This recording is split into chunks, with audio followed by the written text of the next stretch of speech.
گناہوں کی عادت چھڑا میرے مولا، گناہوں کی عادت چھڑا میرے مولا، مجھے نیک انسان بنا میرے مولا، مجھے نیک انسان بنا میرے مولا۔ اعوذ باللہ السمیع العلیم من الشیطان اللعین الرجیم، بسم اللہ الرحمن الرحیم، الحمد للہ رب العالمین، والصلاة والسلام علی سیدنا و شفیعنا بالقاسم محمد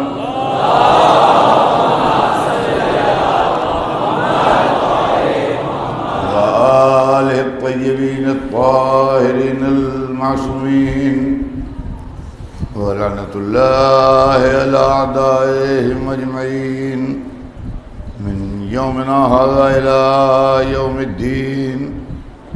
اما بعد، فقد قال اللہ سبحانہ تبارک و تعالی فی کتابہ المبین وہو اصدق الصادقین۔ بسم اللہ الرحمن الرحیم، والعصر ان الانسان لفی خسر الا الذین آمنوا وعملوا الصالحات وتواصوا بالحق وتواصوا بالصبر۔ صلوات بھیجنا ہے۔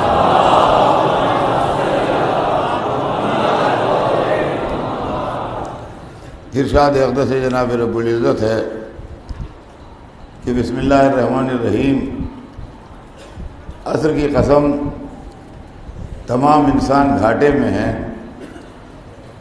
سوائے ان کے جو ایمان لائے اور جنہوں نے نیک عمل کیے، اور وہ لوگ جو ایک دوسرے کو حق کی وصیت کرتے ہیں، اور وہ لوگ جو ایک دوسرے کو صبر کی وصیت کرتے ہیں۔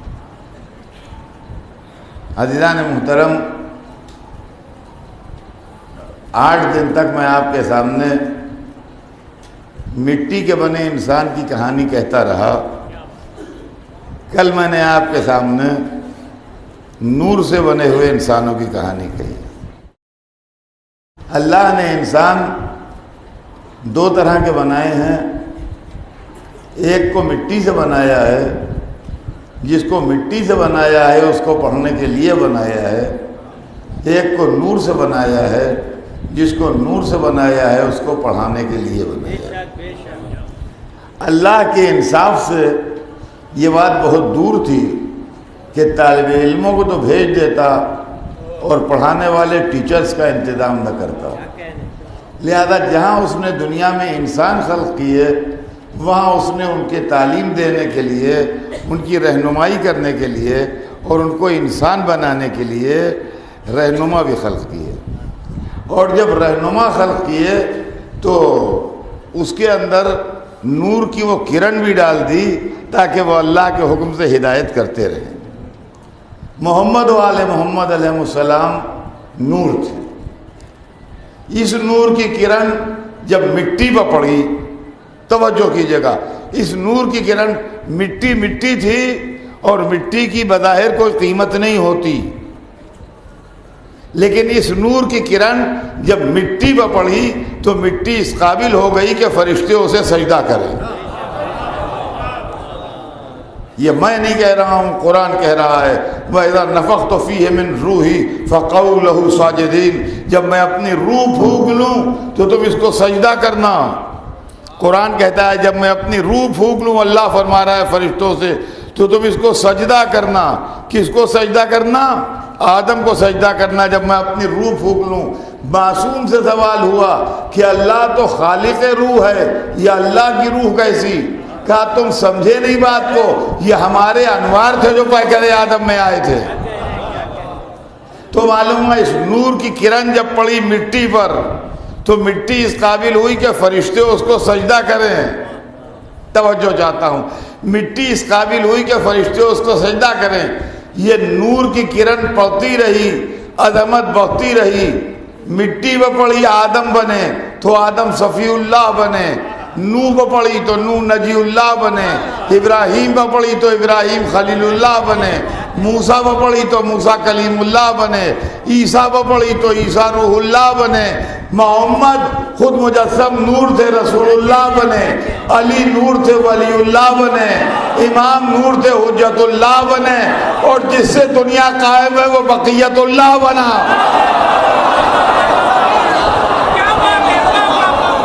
صلوات پر محمد.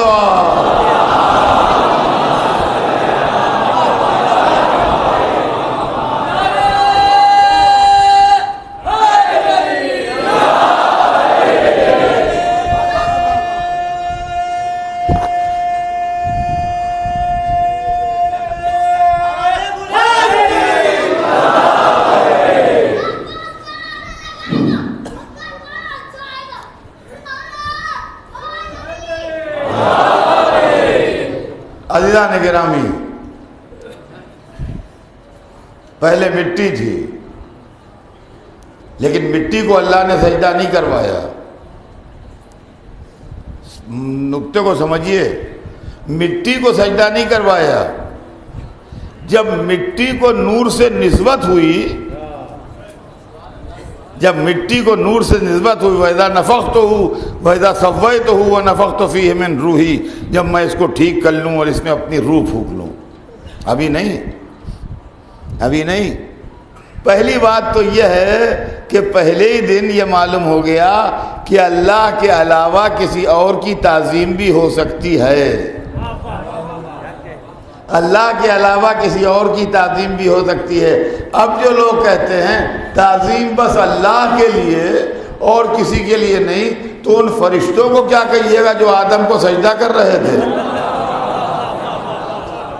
کہا وہ تو حکم خدا سے کر رہے تھے, ان کو ہم کیا کہیں؟ تو کیا حکم خدا احترام محمد و آل محمد کے لیے نہیں ہے؟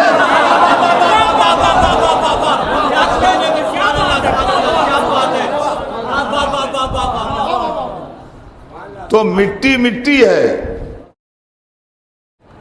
مٹی میں کوئی جان نہیں ہے, مٹی مٹی ہے. لیکن مٹی کو جب نور سے نسبت ہوئی تو مٹی اتنی اونچی ہوئی کہ نوری فرشتے سجدہ کریں.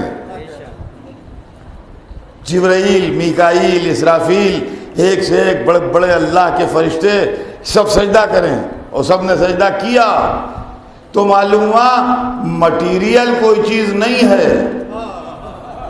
اب مسلمان اس بات کو سمجھیں کہ مٹیریل کوئی چیز نہیں ہے, اصل چیز نسبت ہے.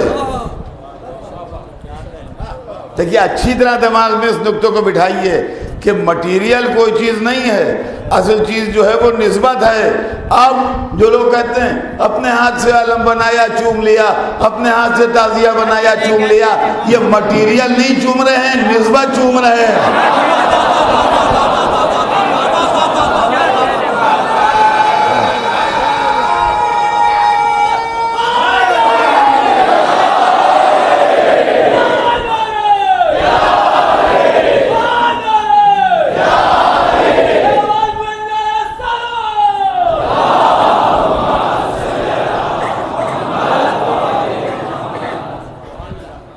بات کسی طرح سمجھ میں تو آئے, مشکل تو یہ ہے کہ بات سمجھ میں نہیں آ رہی ہے.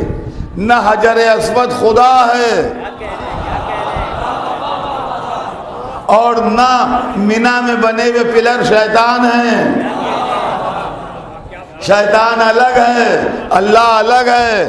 لیکن حجر اسود کو چومو اس لیے کہ نسبت ہے, شیطان کو پتھر مارو اس لیے کہ نسبت ہے. معلومہ نسبت سے محبت بھی ہوتی ہے, نسبت سے نفرت بھی ہوتی ہے. صلوات بھیج دیں محمد.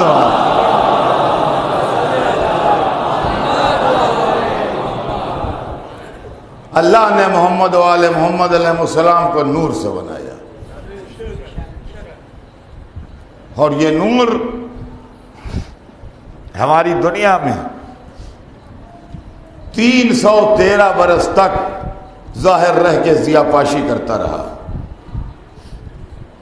ذرا سنیے گا جہاں جہاں آواز جا رہی ہے، 313 برس تک۔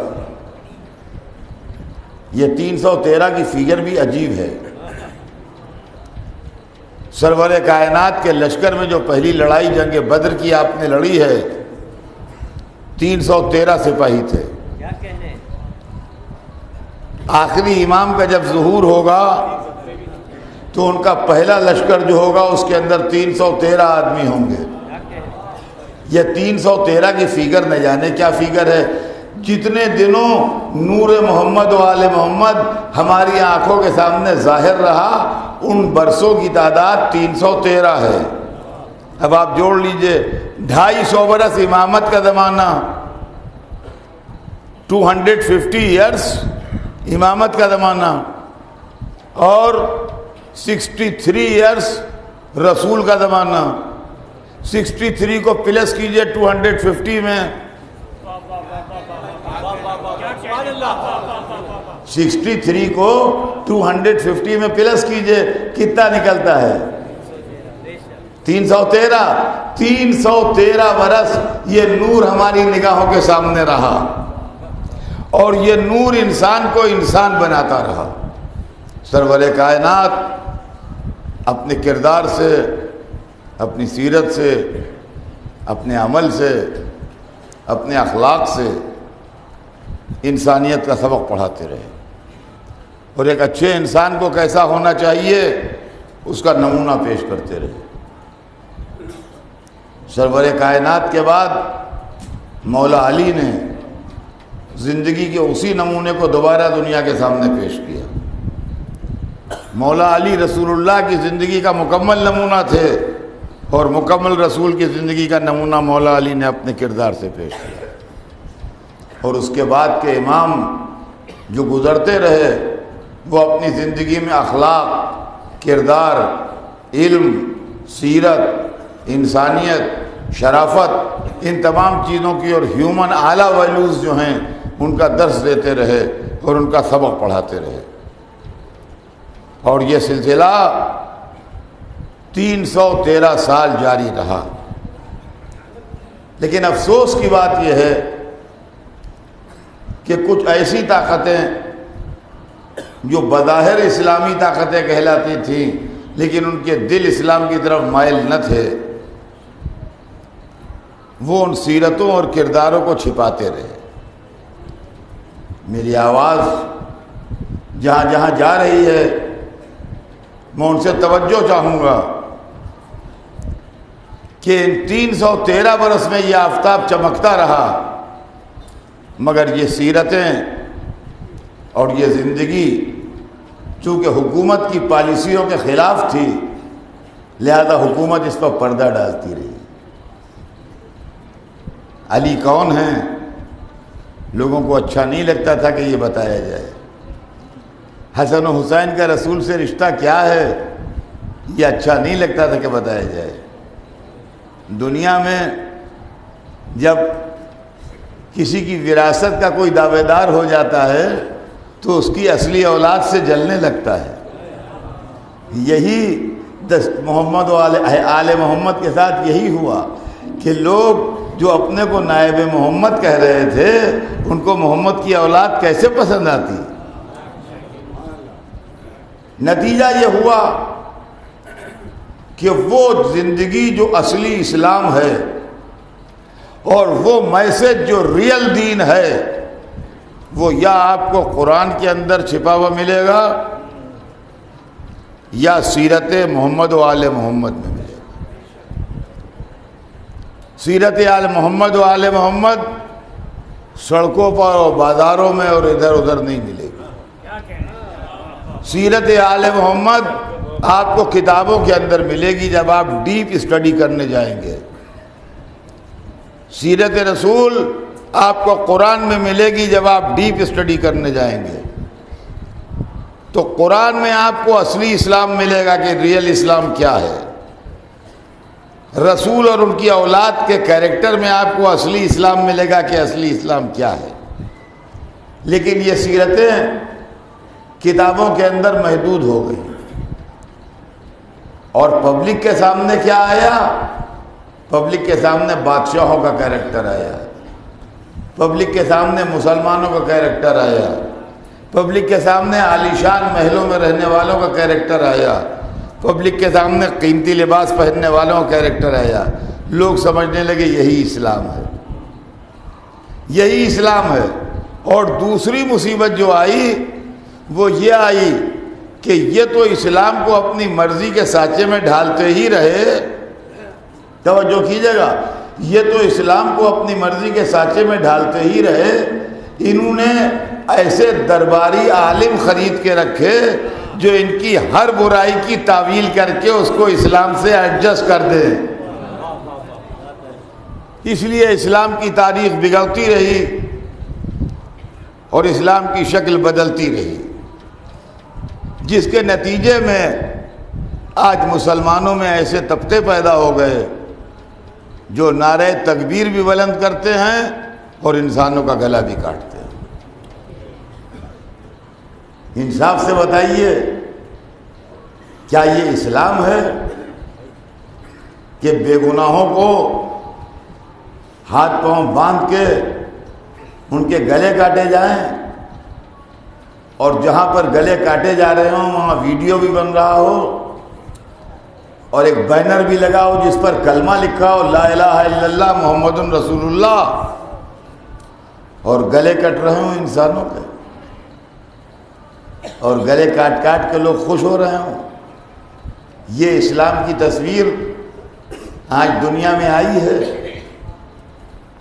یہ اسلام کی تصویر، خدا کی قسم میں ایک بار پھر پوری قوت کے ساتھ یہ بات کہوں گا کہ اگر آج عالم اسلام پورا حسین کی حمایت میں اٹھ کھڑا ہو،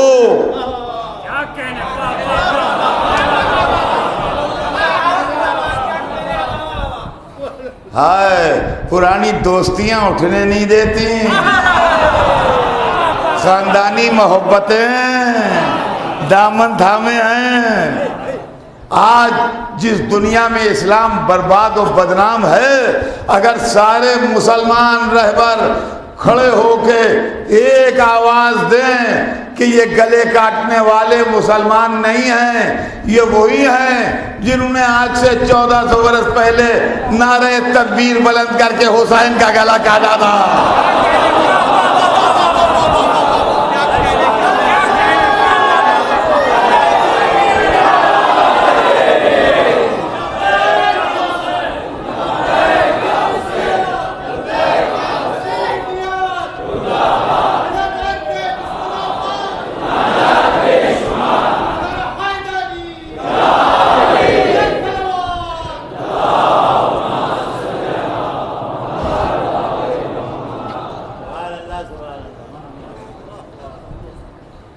یہ وہی ہیں. کربلا نے شمع روشن کی ہے. اب یہ اور بات ہے کہ آپ پردے ڈالے بیٹھے رہیے کہ یہ روشنی ہمارے گھر میں نہ آئے، ورنہ یہ روشنی ہر گھر کو منور کر سکتی ہے. کربلا میں حسین کو قتل کر کے نعرہ تکبیر بلند ہو رہے تھے. یہ وہی تکبیر کے نعرے ہیں جو انسانوں کو ذبح کر کے بلند ہوتے ہیں. اسلام کا اس سے تعلق نہیں ہے، رسول اللہ کی ٹیچنگ کا اس سے کوئی تعلق نہیں ہے، اماموں کے تعلیمات کا اس سے کوئی تعلق نہیں ہے. یہ ملوکیت کے کھیل ہیں، یہ بادشاہت کے کرشمے ہیں، یہ اقتدار کی باتیں ہیں. اس کا اسلام سے تعلق نہیں ہے. عزیزان گرامی، آج ان حالات کے باوجود بھی جگہ جگہ سے خبریں آتی ہیں. ابھی کل کے اخبار میں نے پڑھا کہ کسی امام بارگاہ میں دھماکہ ہوا اور جلوس میں اور کئی آدمی شہید ہو گئے. تو معلوم ہوا کہ یہ لڑائی حکومت کی سیاسی لڑائی نہیں، اس کے اندر دشمنی اہل بیت کار فرما ہے. اہل بیت کی دشمنی کار فرما ہے جو یہاں سے وہاں تک کام کر رہی ہے. اب یہ اور بات ہے کہ اس وقت لوگ کھل کے حسین سے لڑ رہے تھے اور لوگ کھل کے علی کو برا کہہ رہے تھے. آج کچھ ایسا زمانہ آ گیا کہ کھل کے نہیں کہہ پاتے، اور اللہ نے دنیا میں یہ سزا دی ہے کہ دل ہی دل میں جلتے رہو، منہ سے نہ کہتے رہو. تو عزیزان گرامی، یہ اسلام نہیں ہے. آج جو کچھ دنیا میں ہو رہا ہے، اور آج جس طریقے سے بہت سے ممالک ظلم کا شکار ہیں، اور بہت سی جگہوں کے اوپر اسلام کے نام پر، اللہ کے نام پر، توحید کے نام پر، نبوت کے نام پر، جہاد کے نام پر ظلم و ستم کی کا بازار گرم ہے. پہلی بات تو یہ کہ ہر مسلمان کا فرض ہے کہ وہ ایسے موقع پر ایسے لوگوں سے اپنی بیزاری کا اظہار کرے اور کہے کہ ہمارا ان سے کوئی تعلق نہیں ہے. اور دوسری بات میں آپ سے عرض کروں گا، اور وہ بڑے تجربے کی بات ہے، کہ اس انٹرنیٹ کے زمانے میں، اس فیس بک کے زمانے میں، اس سوشل میڈیا کے اتنے کلائمیکس پر پہنچ جانے کے زمانے میں آپ اپنے بچوں کی سخت نگرانی کیجیے. یہ جھوٹی مذہبیت کا سیلاب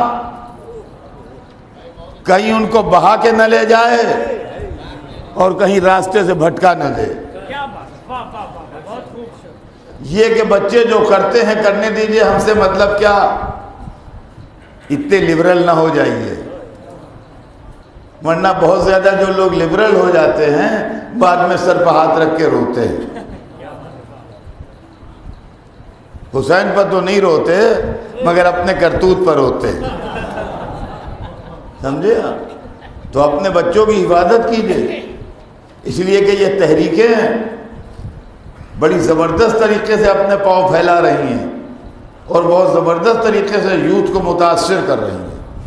لہذا ضرورت اس بات کی ہے کہ نوجوانوں کو یہ بتایا جائے کہ تم جس اسلام کو اسلام سمجھ رہے ہو وہ اسلام نہیں ہے، وہ ہلاکت ہے. یہ جو جنت کا دھوکہ دیا جا رہا ہے، یہ جنت کا دھوکہ دیا جا رہا ہے، یہ فریب نیا نہیں ہے، یہ پرانا فریب ہے، یہ پرانا فریب ہے. ایک شخص تھا تاریخ میں، یہ 1400 برس پرانی روایت ہے جو آج دہرائی جا رہی ہے کہ مار ڈالو جنت ملے گی، حور ملے گی، قصر ملے گا. وہاں سب علاج کرا کے مولوی صاحب آئے ہیں. جنت میں ایک مکان، اس کے اندر ایک حور، یہ سب ایک قاتل کے واسطے الاٹڈ ہے باقاعدہ. ایک آدمی کو مارے اور فوراً بس جنت میں داخل. تو آپ جانتے ہیں یہ آئیڈیالوجی نئی نہیں ہے، یہ آئیڈیالوجی بہت پرانی ہے. ایک لعین تھا جس کا نام تھا مسلم ابن عقبہ، تاریخ میں پڑھیے گا جو میں نام لے رہا ہوں میں. ایک لعین تھا جس کا نام تھا مسلم ابن عقبہ. یہ یزید کی اس فوج کا سردار تھا جس نے مدینے کو تاراج کیا ہے، مسجد النبی میں گھوڑے بندھوائے ہیں، کعبے پر آگ برسوائی ہے اور کعبے کو جلایا ہے.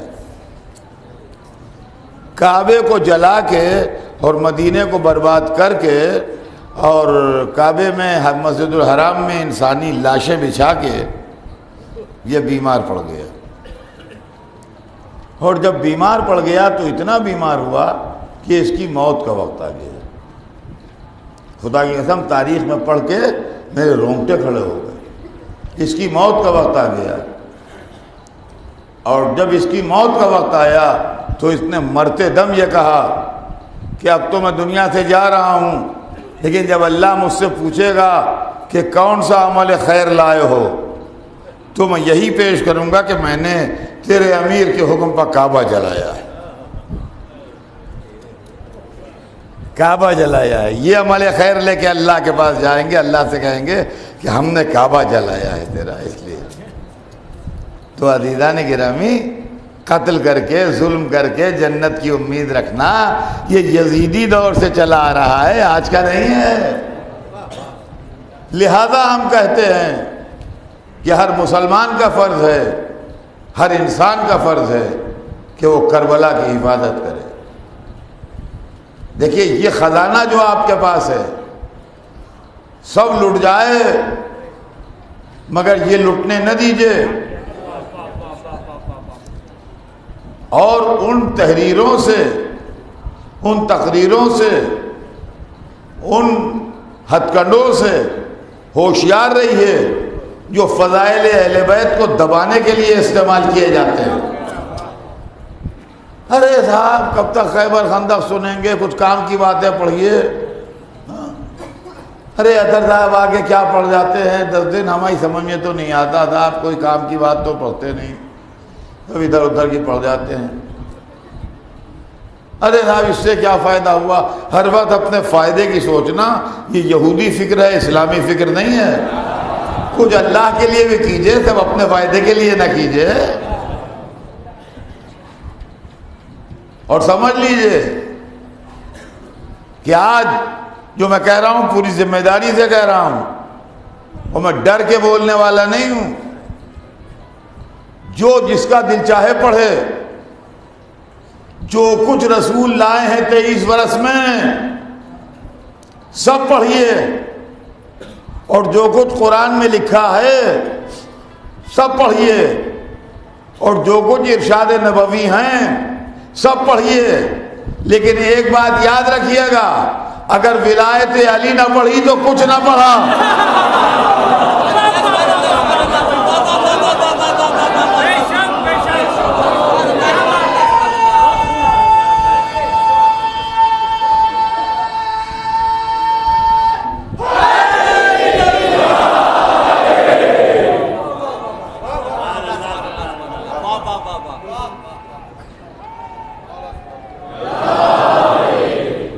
میں دنیا بھر میں گھوما ہوا آدمی ہوں، میں نے بہت سی ایسی تقریریں سنی ہیں، ارے اس سے کیا حاصل ہے، اس سے کیا حاصل ہے، اس سے کیا حاصل ہے، بڑے ناصح مشفق بنے بیٹھے ہیں۔ ہر چیز ضروری ہے، ہم یہ نہیں کہتے کوئی چیز ضروری نہیں ہے۔ آپ کے جسم میں جو کچھ اللہ نے دیا ہے سب ضروری ہے، اور اسلام میں اللہ نے جو کچھ نازل کیا ہے سب ضروری ہے۔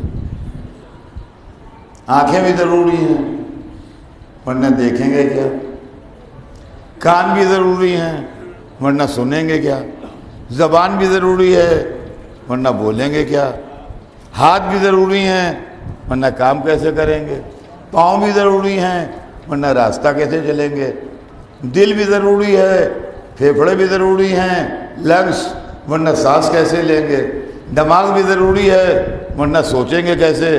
یہ ہر چیز ضروری ہے، کوئی چیز ایسی نہیں ہے جو آپ کہیے کہ ٹھیک ہے اس کو لے لیجئے، ہر چیز ضروری ہے، مگر یہ تمام چیزیں فائدہ مند اس وقت تک ہیں جب تک آپ کی روح آپ کے بدن میں ہے،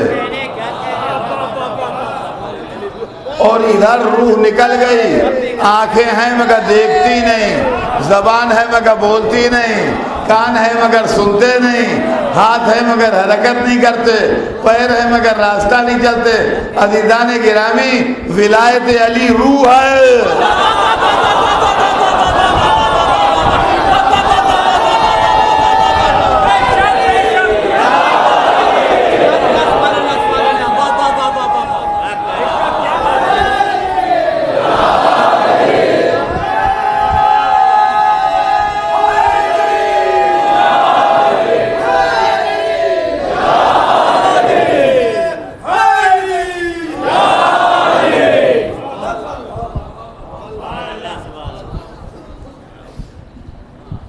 اب جب روح نکل گئی تو ان کا آنکھیں تو بہت بڑی بڑی ہے، بڑی خوبصورت ہیں، مگر اب وہ خوبصورت آنکھیں کس کام کی ہیں؟ ان کا زبان تو صاحب ان کی ایسی شیریں زبان کہ کیا کہنا، تو اب وہ زبان کہاں بول رہی ہے جو شیریں ہے؟ ارے بڑے پہلوان آدمی، طاقتور، 10-20 پا اکیلے بھاری، مگر اب کہاں طاقت ہے؟ تو عزیزان گرامی، یہ خطابت نہیں ہے، یہ میں اپنے بچوں کو سمجھانے کے لیے، اس لیے کہ اگر ٹھیٹ عربی اسٹائل میں پڑھوں نا تو لوگ بور ہو جائیں۔ یہ میرا تجربہ ہے جو مجھ کو اس طرح پڑھواتا ہے، ورنہ بیک گراؤنڈ میں ایسا نہیں کہ کچھ نہ ہو، بیک گراؤنڈ میں ارشاد رسول ہے۔ اب سنیے ارشاد رسول، سنیے اس پوری تقریر کا بیک گراؤنڈ، ارشاد رسول سنیے۔ سرور کائنات نے فرمایا، یا علی، کوئی شخص قائم اللیل ہو یعنی رات بھر عبادت کرتا ہو، صائم النہار ہو یعنی سال بھر روز روزے رکھتا ہو، سامنے پہاڑ تھا، کہا اس پہاڑ کے برابر سونا اللہ کی راہ میں خیرات کر چکا ہو، جتنا ویٹ اس کا اتنے ویٹ کا سونا اللہ کی راہ میں خیرات کر چکا ہو۔ روزے کے عالم میں سعی کرتا ہوا صفا و مروہ کے بیچ میں، مظلومی کے عالم میں بے جرم و خطا قتل کر دیا جائے، کسی کو سزایا تھا، نہ کسی کو پریشان کیا تھا، نہ کسی کو مارا تھا، بے جرم و خطا صفا و مروہ کے بیچ میں کہیں پر مار ڈالا گیا، صحیح کر رہا تھا۔ مگر یا علی، ان سب کے باوجود تمہارا دشمن ہو۔ کیا کہنے، کیا کہنے، دیکھا آپ نے، ہے موٹا تازہ تگڑا آدمی، روح نکل گئی۔ کیا کہنے، تو سنا آپ نے رسول نے کیا فرمایا؟ کہا یا علی، اللہ اسے اوندے منہ جہنم میں پھینک دے گا۔ آواز بھیج دیں محمد۔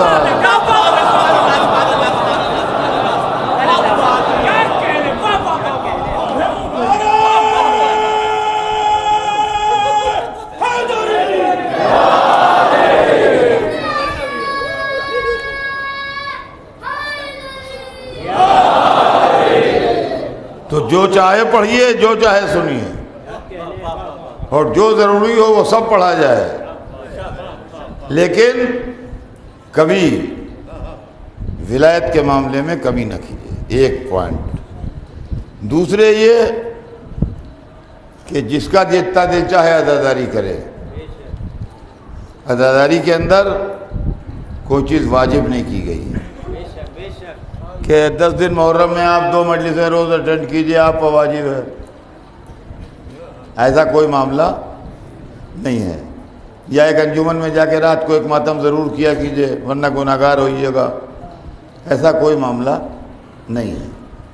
یہ آپ کے جذبات، آپ کے دل، آپ کے مزاج پر چھوڑا گیا، جیسا آپ کا دل چاہے۔ کوئی آدمی دن میں 4 مجلسوں میں جاتا ہے، اس کے حالات ہیں، اس کے بعد وقت ہے وہ جاتا ہے۔ کسی کا بعد وقت نہیں ہے، وہ ایک ہی مجلس میں آتا ہے، تو اس کے اوپر بھی کوئی اعتراض نہیں ہے، بھائی اس کے بعد ٹائم نہیں ہے، وہ ایک ہی مجلس میں آتا ہے۔ لیکن یہ آپ کے اختیار میں ہے کہ جو چاہے کیجئے، لیکن اس کو کسی عمل سے کمپیئر نہ کیجئے۔ دیکھیے، مجھے جو کچھ اعتراض ہے وہ کمپیریزن پر ہے، مجھے اعتراض کمپیئر کرنے پر ہے۔ بعض ناسمجھ مقررین جو پوری طرح معاملے کو سمجھے ہوئے نہیں ہیں، یہ مجلسیں کام نہیں آئیں گی، یہ سینہ پیٹنا کام نہیں آئے گا، یہ رونا کام نہیں آئے گا، تو کیا داور محشر بنا کے آپ بٹھائے جائیں گے جو کام نہیں آئے گا؟ کیا آپ فیصلہ کریں گے جو کام نہیں آئے گا؟ کیا آپ کے ذمہ ڈال دیا گیا ہے کہ جو کیا کام آئے گا کیا نہیں کام آئے گا؟ اس لیے کہ دبے پاؤں جو زمانے میں جو موومنٹ چل رہا ہے انسانیت کے خلاف مسلمانوں میں، تکفیری موومنٹ، سمجھیے اس معاملے کو، تکفیری موومنٹ، یعنی جہاں ذرا سا ہم سے ڈفرنس پیدا ہوا کسی سے، وہ کافر ہو۔ یہ کافر، وہ کافر، وہ کافر، جتنے ہیں وہ کافر، اور کافر کے لیے فیصلہ یہ کہ جہاں ملے مات ڈالو. یہ عجب مصیبت. لہذا خونخوار درندے اسلحہ لیے گھوم رہے ہیں. جہاں کافر دکھائی دے گیا فائرنگ. تو عزیزان گرامی، یہ بگڑی ہوئی اسلام کی صورت جو ہے، اس کے اندر عزاداری بھی شامل ہے. جو ماتم کرے وہ کافر، جو مجلس کرے وہ کافر، جو عزاداری کرے وہ کافر، جو علم اٹھائے وہ کافر. اچھا، ہماری سمجھ میں نہیں آتا کہ ان لوگوں کو صرف محرم ہی سے کیوں بیر ہے. ارے بھائی، سینکڑوں معاملے مسلمانوں کے ایسے ہیں جس کے اندر مسلم سماج میں اصلاح ضروری ہے. لڑکیاں بے قابو ہو رہی ہیں، ان کو کوئی کنٹرول کرنے والا نہیں ہے، کوئی مولوی نہیں بولتا، سب چپ ہے. زینت گاہیں کھلی ہیں سڑکوں کے اوپر، بیوٹی پارلر کھلے ہوئے ہیں، کوئی خاموش ہے سب.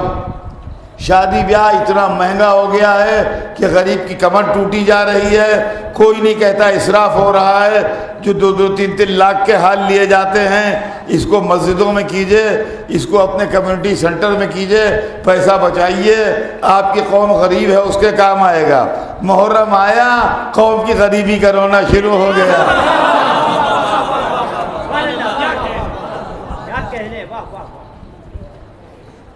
طلاق کا ریشیو بڑھ رہا ہے، گھروں کے اندر لوگ بے قابو ہو رہے ہیں، فیملیاں ٹوٹ رہی ہیں. علماء چپ ہے، خاموش ہے، منہ سے نہیں بولتے. ساری شریعت کا نچوڑ محرم ہے. ماتم نہ کرو، مجلس نہ کرو، رو نہیں. اچھا، یہ تو باہر سے اعتراض آتے رہے 1400 برس سے. اب سنیے گھر کی حالت. یہ میں سنی سنائی نہیں کہہ رہا ہوں، ویڈیو کے اوپر اپنے کانوں میں سنی بتا رہا ہوں. ہم ماما بھی ہے، ابا بھی ہے، داڑھی بھی ہے، حجت الاسلام کا ٹائٹل بھی ہے. ان کا کیا چوتھے امام علم اٹھا کے آتے تھے جو آپ علم اٹھائے ہوئے ہیں؟ کیا چوتھے امام ذوالجناح کی باغ پکڑ کے لاتے تھے جو آپ لا رہے ہیں؟ کیا چوتھے امام انجمنیں بلاتے تھے، ڈھڑے اٹھاتے تھے جو آپ اٹھا رہے ہیں؟ ارے ناسمجھ، چوتھے امام کا زمانہ تو سمجھ کون سا تھا؟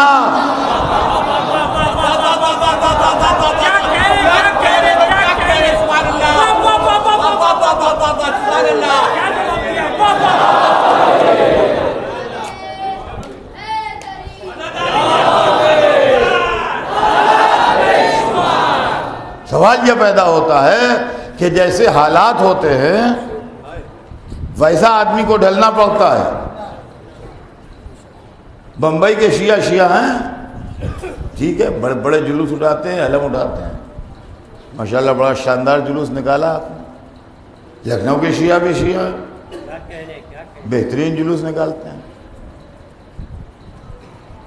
عراق کے شیعہ بھی شیعہ ہیں. چلو ٹھیک ہے، ابھی ہمیں اطلاع ملی تھوڑی دیر پہلے کہ اس وقت کربلا میں 70 لاکھ زائر جمع ہیں. 70 لاکھ.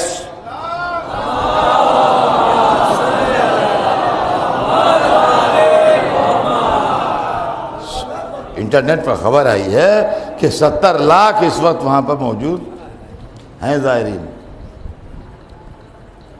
لکھنؤ کے لوگ بھی کرتے، ایران میں ہوتا ہے، جگہ جگہ ریڈیو ہے، ٹی وی ہیں، دیکھ لیجئے، سب شیعہ ہیں.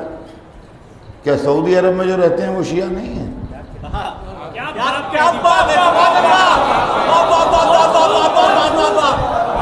نہ جلوس نکالتے ہیں، نہ ذنا نکالتے ہیں، نہ انجمنیں بلاتے ہیں. ان کا آپ دیکھیے تو وہ ملک کیسا ہے. ہمیں تو مثال دینے سے پہلے دیکھ لو کہ اماموں نے کس زمانے میں دین کو بچایا ہے. صلوات بھیج دیں محمد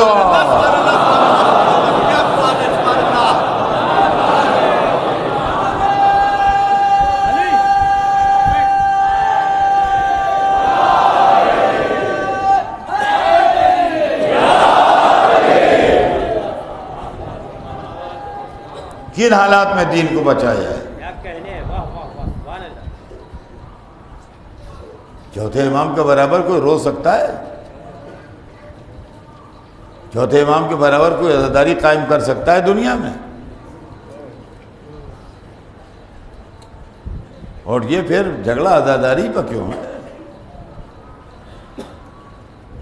ہر چیز ویسی کیجیے جیسی رسول کے زمانے میں تھی. جیسی رسول کے زمانے میں تھی ویسی کیجیے. کیا چوتھے امام سے زیادہ امام حسین کو چاہتے ہو؟ ہم کہتے ہیں کیا رسول اللہ سے زیادہ خدا کو چاہتے ہیں آپ؟ کیا کہنے ہیں. تو چوتھے امام سے زیادہ کوئی امام حسین کا چاہنے والا نہیں، اور رسول اللہ سے زیادہ کوئی اللہ کا چاہنے والا نہیں. جب انہوں نے مسجد بنائی تو مینارے کیوں نہیں بنائے، گنبد کیوں نہیں بنایا؟ اب بعد والوں نے بنایا تو اس کے لیے کیا فرمائیے گا؟ تو خلوص و عقیدت سے بنایا ہے نا. تو کسی عالم نے کبھی اعتراض نہیں کیا. علم اٹھا تو کہا چوتھے امام نے اٹھایا تھا. چوتھے امام نے اس لیے نہیں اٹھایا کہ آپ گلا کٹوانے کے لیے وہاں گئے نہیں. کیا بات ہے. کیا بات ہے. کیا بات ہے. کیا بات ہے. سمجھا؟ تو عزاداری جو ہے اس کے خلاف موومنٹ چلا کرتے ہیں، اور ایسی باتیں ہوا کرتی ہیں اور ایسی تحریکیں اٹھا کرتی ہیں جس سے عزاداری کو نقصان پہنچے. جبکہ انسانیت کا یہ وہ عظیم پیغام ہے کہ ساری دنیا تک اس کی آواز اگر پہنچائی جائے تو یقین مانیے کہ دنیا کے اندر محبت، اخلاص، شرافت کا دور دورہ ہو جائے. اور حسین نے ظلم کے خلاف آواز اٹھا کے اور ناانصافی کے خلاف آواز اٹھا کے اور برائی کے خلاف آواز اٹھا کے ایسی شمع روشن کی ہے جس کی روشنی آج تک ہے، جس کی روشنی آج تک ہے، اور یہ روشنی صبح قیامت تک رہے گی. لاکھ دنیا مخالفت کرے اور لاکھ دنیا اس کے خلاف آواز اٹھاتی رہے، لیکن یہ اللہ کا وعدہ ہے، یہ ہمارے آپ کے ذمے نہیں چھوڑا گیا. بے شک بے شک. اس لیے کہ جو کام ہمارے آپ کے ذمے چھوڑا جائے اس کی کوئی گارنٹی نہیں ہے کہ ہوتا رہے گا، لیکن یہ کام اللہ نے اپنے ذمے لیا کہ میں عزائے حسین کو برقرار رکھوں. بے شک بے شک. آج ساری دنیا میں حسین حسین ہو رہا ہے. دنیا کے گوشے گوشے میں شہید اعظم کی یاد منائی جا رہی ہے، اور ظلم کے خلاف حق کی سربلندی کا اعلان ہو رہا ہے. ظلم کے خلاف حق کی بلندی کا اعلان ہو رہا ہے، اور کربلا کا اعلان ہو رہا ہے. میرے دوستو، وہ لوگ جو عزاداری کے سلسلے میں اپنے اپنے نظریات پیش کرتے ہیں اور اپنے اپنے خیالات پیش کرتے ہیں، ان کو یہ سوچنا چاہیے کہ کسی کے خلوص کے اوپر آپ شبہ نہیں کر سکتے، کسی کی نیت کے اوپر آپ کو شبہ کرنے کا حق نہیں ہے. خدا جانے کون کس خلوص کے ساتھ اور کس نیت کے ساتھ یہ کام کر رہا ہے.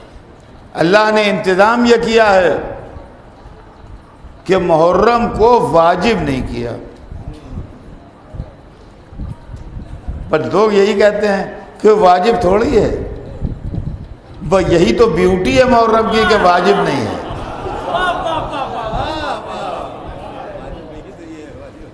یہی خوبصورتی ہے محرم کی کہ واجب نہیں ہے. لیکن جو کام واجب ہیں ان میں کھینچ کھینچ کے لوگ لائے جاتے ہیں، اور جو واجب نہیں ہے وہ اپنی طرف کھینچ رہا ہے.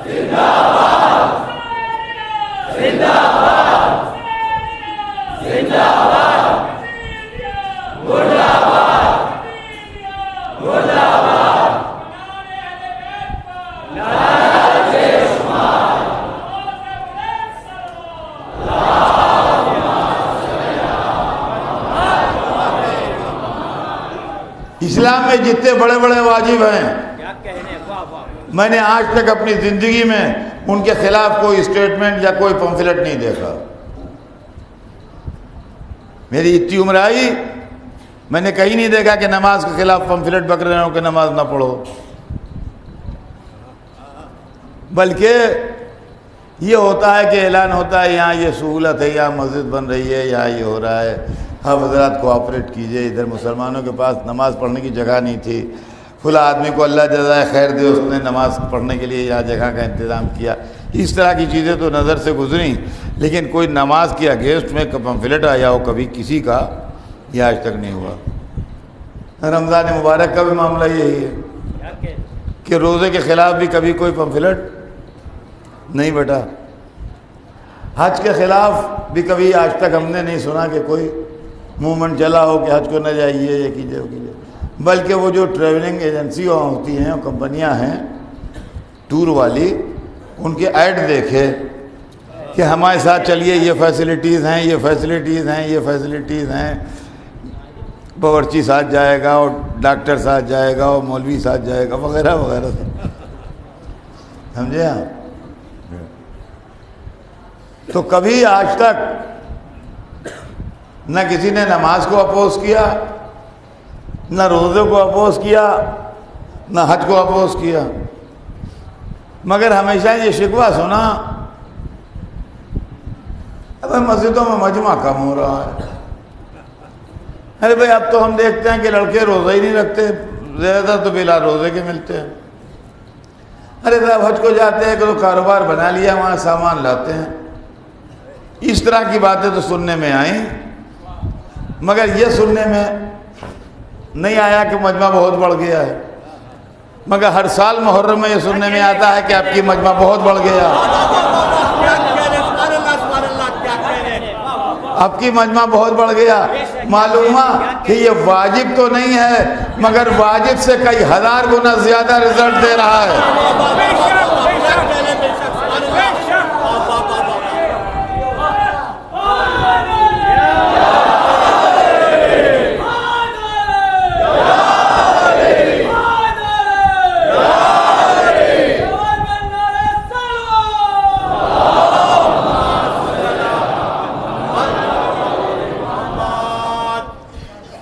آپ سے یہی کہنا ہے کیا کہنے، واہ واہ، کہ اس کی جان پر کھیل کی حفاظت کیجئے.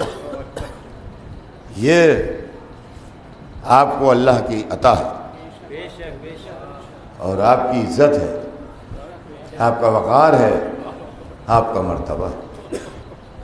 اور عزیزان گرامی، دنیا میں انسان جو کچھ کرتا ہے ضروری نہیں کہ دنیا ہی میں اس کا بدلہ ملے. اللہ نے بدلے کے لیے آخرت رکھی. انشاءاللہ محرم میں جو لوگ شریک ہوتے ہیں، جو اپنا وقت صرف کرتے ہیں، جو آنسو بہاتے ہیں، قیامت کے دن جب رسول اللہ کا سامنا ہوگا تو شرمندگی تو نہیں ہوگی. کہہ تو سکیں کہ حضور آپ کا گھر لٹ گیا تو غم منانے والوں میں ہم بھی شریک تھے. یمین عرش سے ملاحظہ تو فرمایا ہوگا رونے والوں میں ہم بھی شامل تھے، عزاداری کرنے والوں میں ہم بھی شامل تھے، ہم بھی ماتم کر رہے تھے، ہم بھی علم لیے ہوئے تھے، ہم بھی حسین پر رو رہے تھے. ہمارے گھر میں بھی صف عزا بچھی تھی، ہم بھی فرش عزا پہ بیٹھے تھے. کم از کم سرکار دو عالم کے حضور میں شرمندگی کا سامنا تو نہیں کرنا پڑے گا. بس عزیزوں، زندگی رہی تو آئندہ سال پھر ملاقات ہوگی. وقت بھی تمام ہو رہا ہے، وقت اور عشرہ بھی تمام ہے. اب آج کی رات مصائب کیا پڑھوں؟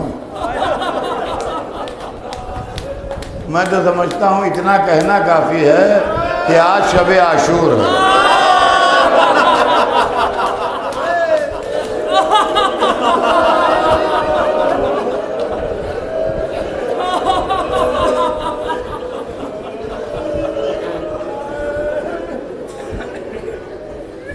حسین کی زندگی کی آخری رات،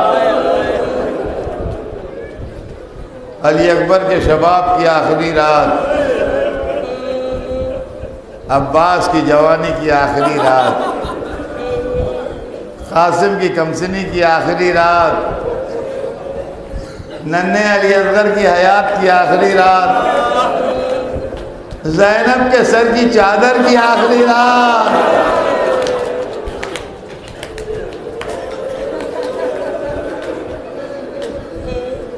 ہم رونے کے لیے جمع ہوئے ہیں۔ میں عرض کروں گا بی بی لیلا علی اکبر کو دیکھ لیجئے، کل علی اکبر نہ ملیں گے۔ اے بی بی ام فروا قاسم کو دیکھ لیجئے، کل قاسم نہ ملیں گے۔ اے بی بی رباب علی اصغر کو کلیجے سے لگا لیجئے، کل آغوش قبر میں سو رہے ہوں گے۔ اور اے بی بی سکینہ آج اپنے بابا کے سینے پر سو رہی ہے، کل رات بابا کا سینہ نہ ملے گا۔